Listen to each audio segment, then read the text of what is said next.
عمران خان اس سال 2026 کی عید الاضحیٰ جو ہے وہ گھر کرے گا. شکر انہوں نے یہ نہیں کہہ دیا آدھے روزے بھی گھر پہ رکھیں گے. یہ بات سچ کیوں نہیں ہوئی؟ ایسا ہوا کیوں نہیں؟ تو آپ لوگوں کو یہ تسلیاں دیتے رہے. اور دوسری جانب انہوں نے کہا بھائی اس گھر بھیجنا تو دور، ہم تو اسپتال بھی نہیں بھیجیں گے، وہ بھی علاج کے لیے. آنکھ خراب ہو، ناک خراب ہو، کان خراب ہو جائے تو لہٰذا وہ کہتے ہیں نا ہون آرام ہے. معافی چاہتا ہوں، آپ لوگ پہلے سے دکھی ہیں. ایک ہی حال ہے، یہ گھی نہ سیدھی انگلی سے نکلے گا نہ ٹیڑھی سے نکلے گا. اس کے لیے مٹھی بنانی پڑے گی. وہ کون بنائے گا؟ آپ سیانے آدمی ہیں. ججوں کی ڈرامے بازیاں کیسی ہیں؟ عمران خان کی بہن علیمہ خان سماعت کے دوران خود روستم پر آ گئیں اور عدالت سے مخاطب ہوئیں. انہوں نے عمران خان کے ساتھ گزشتہ روز فیملی کی ملاقات ہوئی. جسٹس ارباب محمد طاہر جج سے پوچھتے ہیں کہ عمران خان کے ساتھ گزشتہ روز فیملی کی ملاقات ہوئی؟ نہیں، ہماری کوئی ملاقات نہیں ہوئی، علیمہ خان نے جواب دیا. جج صاحب آگے سے کہتے ہیں کہ چیف جسٹس کی ڈائریکشن پر کل آپ کی کوئی ملاقات نہیں ہوئی. حیرت سے پوچھتے ہیں جج صاحب کہ چیف جسٹس کی ڈائریکشن پر کل آپ کی خان صاحب سے کوئی ملاقات نہیں ہوئی؟ تو اس کے اوپر کہتی ہیں چیف جسٹس نے کل ملاقات کا کہا تو تھا، تو ملاقات کیوں نہیں ہوئی؟ تو یہ بس بات چیت ہوئی اور حیرت کا اظہار کیا اور ڈرامے بازیاں کی اور جج سب چلے گی. دنیا سے نہیں، کمرہ عدالت سے چلے گئے. اور یہ ساری صورتحال ہے صاحبوں. اور اب رمضان بھی ختم ہونے کو ہے، عید بھی ہو جائے گی، موسم بہار بھی آ چکا ہے اور مئی جون جولائی بھی آ جائے گا. یہ جنگ بھی جاری ہے، ساری چیزیں ہو رہی ہیں. کون کس طرف جائے گا یہ ہمیں بات جو ہے وہ دیکھنی پڑے گی. شہباز شریف صاحب کا دورہ جو ہے وہ سعودی عربیہ کا ابھی وہ روانہ ہو چکے ہیں. سعودی ولی عہد جو ہیں عزت مآب شہزادہ محمد بن سلمان بن عبدالعزیز آل سعود کی دعوت پر وزیر اعظم حاکم وقت اسلامی جمہوریہ پاکستان جو ہیں وہ وہاں پہ گئے ہیں اور یہ بڑا اہم دورہ قرار دیا جا رہا ہے. دونوں رہنماؤں کی ملاقات میں خطے میں جاری کشیدگی اور علاقائی سیکیورٹی کی صورتحال اور دونوں ممالک میں بین باہمی تعلقات پر تبادلہ خیال ہوگا. یہ جتنے لفظ میں نے پڑھے نا، عزت مآب جناب شہزادہ محمد بن سلمان بن عبدالعزیز، باہمی امور، تبادلہ خیال ہوگا. یہ رٹی رٹائی چیزیں ہیں، کوئی بھی دورہ ہو تو یہ لکھ کے بھیج دیا جاتا ہے. ہم آپ کو بتاتے ہیں مسئلہ کیا ہے. سعودی عربیہ کو مدد چاہیے. سعودی عربیہ آگے اسرائیل اور امریکہ کی مدد کرے گا. میں چین بتاتا ہوں آپ کو. ایران کے خلاف لڑنا ہے، رجیم چینج کرنا ہے، نہیں ہو رہا. ٹرمپ اور نیتن یہو جو جڑواں بھائی ہیں دونوں، انہیں مصیبت پڑی ہوئی ہے. خواہش کے اوپر انہوں نے جنگ لڑی تھی، اب ان کو سمجھ نہیں آ رہی کیا کریں. چین کیا ہے؟ نیتن یہو، ڈونلڈ ٹرمپ، امریکہ، اسرائیل. ایران کے ساتھ جنگ لڑی، نہیں پوری پڑی. اب سعودی عربیہ پہ پریشر ڈال رہے ہیں، یو اے پہ پریشر ڈال رہے ہیں. آپ نے پاکستان کو قرضہ دیا ہوا ہے، سارے حالات کیے ہوئے ہیں، پاکستان کے اوپر پریشر ڈالو تو ہم کسی طریقے سے نیوی اور وہاں سے جو بیڑے ہیں آئل والے ان کو نکالنے اور چیزیں کریں اور نیوی کو بیچ کے ایران کے خلاف جو ہے ایک ماحول بنایا جائے، ادھر سے سٹرائک کی جائے، ہمیں کوئی ایگزٹ ملے، اس کے بعد ہم بھاگ جائیں. تو یہ جو شہباز شریف صاحب گئے نا، انہوں نے کیا پتہ یہ طے کر رہا ہے 27 لاکھ 25 لاکھ پاکستانی جو سعودی عربیہ میں ہیں ان کو گروی رکھو.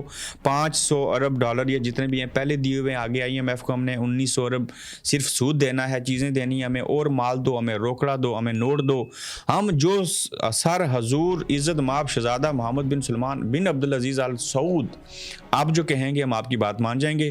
تو اس دورے کے دوران یہی کچھ باتیں ڈسکس ہوں گی. باقی سارے فارمولے فوج طے کرتی ہے، فیلڈ مارشل سب کرتے ہیں.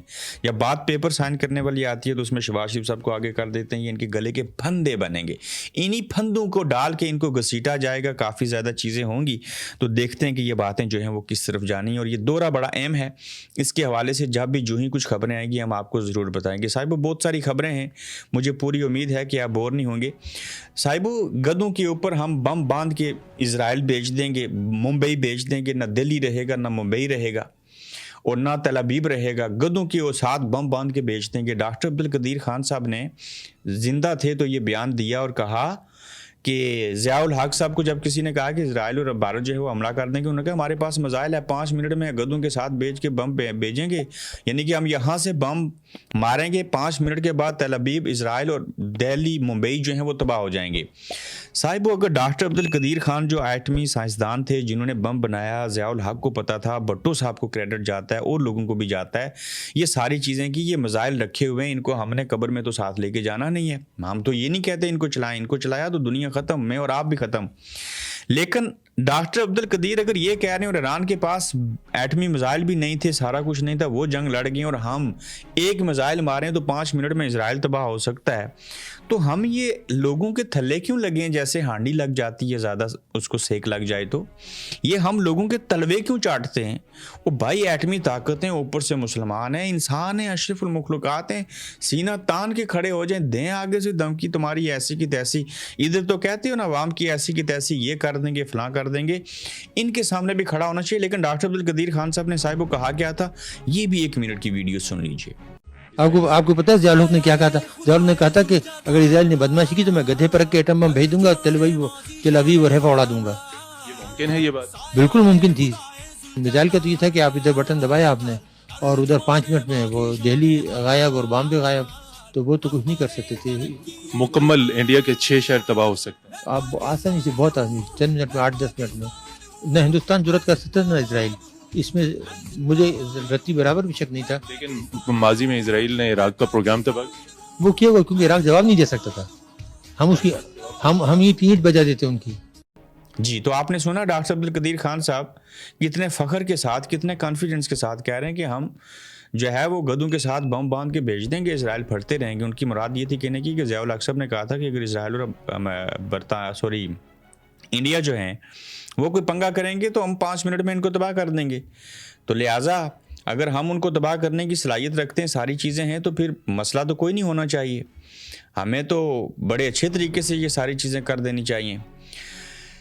کہا جا رہا ہے کہ مجتبیٰ خامنائی جو ہیں سپریم لیڈر آیت اللہ خامنائی کے بیٹے، وہ زخمی ہوئے ہیں۔ اس سلسلے میں جو ان کی وزارت داخلہ ہے یا انفارمیشن انہوں نے خود خبر دی، حیرانگی ہے انہوں نے خبر کیوں دی، لیکن وہ ہلکے سے کہیں زخمی ہوئے تھے جب کبھی پہلے چیزیں ہوئیں، تو اس چیز کو وجہ بنا کے سوشل میڈیا کے اوپر بھی بہت ساری چیزیں کہی جا رہی ہیں، لیکن ہلکے سے زخمی ہیں، کوئی سیریس معاملہ نہیں ہے، زخمی تھے بلکہ اب وہ ٹھیک ہو چکے ہیں۔ اور وہ ایران نے صاف انکار کیا، اور سب سے بڑی بریکنگ نیوز یہ ہے کہ معروف برطانوی جریدے گارڈین کی اس خبر کے مطابق ایران نے امریکی صدر ڈونلڈ ٹرمپ کے خصوصی ایلچی سٹیو وٹکوف کو کی طرف سے بھیجے گئے جنگ بندی کے 2 پیغامات کو مسترد کر دیا۔ ایران نے امریکہ بھیج رہا ہے، یہ جریدہ گارڈین لکھ رہا ہے، برطانیہ کا بہت بڑا اخبار ہے، نیوز پیپر ہے، وہ لکھتا ہے کہ ڈونلڈ ٹرمپ کے ایلچی یعنی کہ مشیر خاص سٹیو وٹکوف کی طرف سے بھیجے گئے جنگ بندی کے 2 پیغامات کو ایران نے مسترد کر دیا، چونکہ اب وہ کہتے ہیں جنگ بند کرو،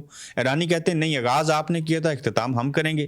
ایرانی قیادت کو لگتا ہے کہ وہ جنگ ہار نہیں رہی۔ ایران کے وزیر خارجہ عباس اراغچی نے کہا کہ صرف امریکہ کی طرف سے جنگ ختم کرنے کا اعلان کافی نہیں ہوگا، ایران کا موقف ہے کہ جنگ بندی تبھی ممکن ہے جب امریکہ یہ پکی ضمانت دے کہ وہ دوبارہ ایران پر حملہ نہیں کرے گا۔ ہاں لکھ کے دو، دیکھا نا، یہ ہوئی نا بات۔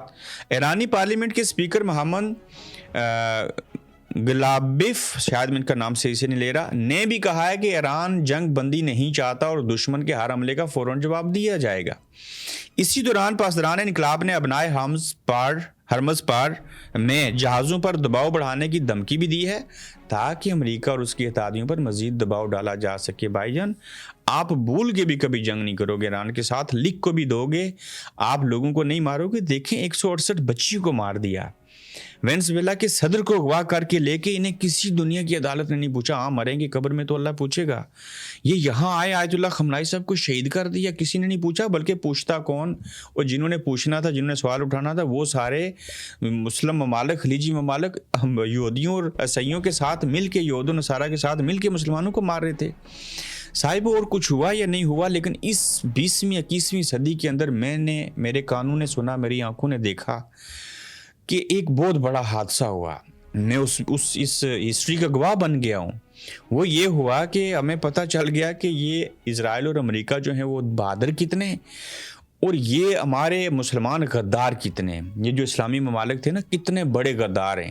ہم نے کبھی سوچا نہیں تھا، میں اپنی زندگی میں یہ دیکھ کے جاؤں گا، مجھے لگا وہ باہر والا وقت ہے جب کبھی دجال آئے گا، امام مہدی کا لوگ استقبال کریں گے، فلاں چیزیں ہوں گی، تو یہ اس وقت میں یہ لوگ ان کے کام آئیں گے. میں نے تو دیکھ لیا، تو اب تو سمجھ آ گئی نا کون کیا ہے.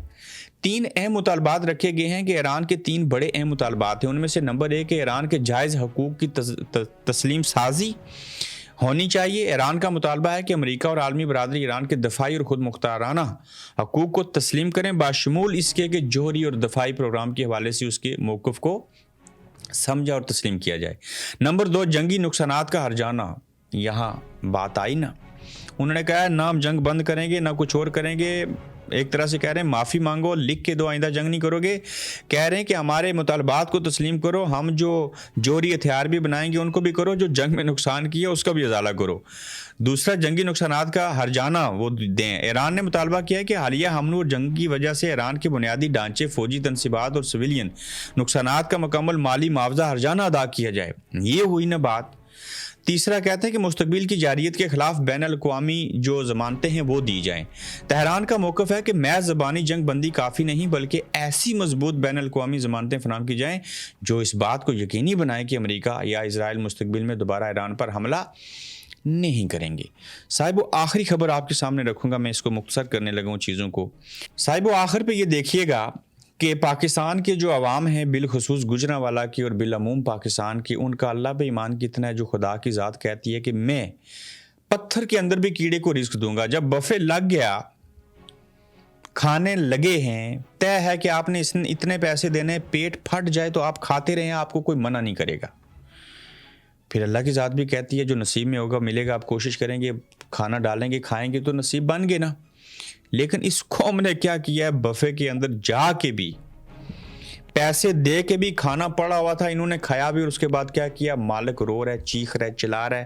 یہ ہے میری پاکستانی قوم کی نیچر، یہ ہے ان کی ریالٹی کہ کھانا اتنا یعنی کہ بے ہنگم طریقے سے کھایا، پھر اس کا نقصان کیا، اور دوسری طرف غریب کو مل نہیں رہا.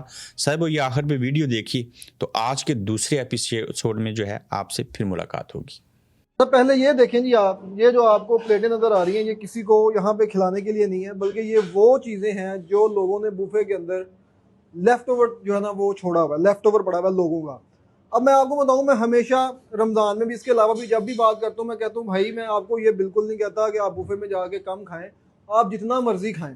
پہلے آپ اندازہ کر لیں گے. یہ دیکھیں یہ ہوتا کیوں ہے، سارا جلد بازی کی وجہ سے. دیکھیں پوری میل پڑی ہوئی ہے، اس میں فش ہے، پرانس پڑے ہوئے ہیں، فنگر فش پڑی ہوئی ہے. یہ دیکھ لیں، یہ مٹن لوگوں نے چھوڑ کے رکھا ہوا ہے یہاں پہ آپ یہ دیکھیں، یہ پوری گریوی ڈال کے یہ نیچے دیکھ لیں. یہ وہ چیزیں ہیں جو لوگوں نے یہ اندازہ کر لیا، مطلب پلیٹیں بھر لیتے ہیں اور اس کے بعد جو ہے نا وہ ایسے چھوڑ دیتے ہیں. بھائی کھانے میں مسئلہ نہیں ہے. میں کہتا ہوں کہ دیکھیں سیدھا سا اصول ہوتا ہے بوفے کا کہ اگر کوئی بندہ مثال کے طور پہ بوفے پہ گیا، وہ کہتا ہے میں نے پیسے خرچ کیے ہیں. بھائی بالکل ٹھیک ہے، تم نے خرچ کیے کھانے کے لیے، ریسٹورینٹ والوں نے بوفے لگایا تمہیں کھلانے کے لیے. تو بھائی اگر تم کسی چیز کی تمہیں طلب ہو، تمہیں نہیں اگر مل رہی، تم ان کو بھی یہ مجھے لا دیں، میں نے نہیں کھائی ابھی تک، وہ آپ کو پرووائڈ کریں گے. بٹ ایسے یار طریقے کے ساتھ مجھے نہیں سمجھ آتی کہ یہ حال صرف ہمارے گجرانوالہ میں ہے یا دوسرے بوفیز میں بھی ایسا ہوتا ہے، یا ہر سال اس کو میں مطلب چیخ کے لوگوں کو بتا دوں تو کیا میسج آتا ہوگا گجرانوالہ کے لوگوں کی طرف سے. اگین بتاؤں بھائی بوفے پہ پیسے. آپ دیکھ رہے ہیں گورکھ دھندا ابرار قریشی کے ساتھ.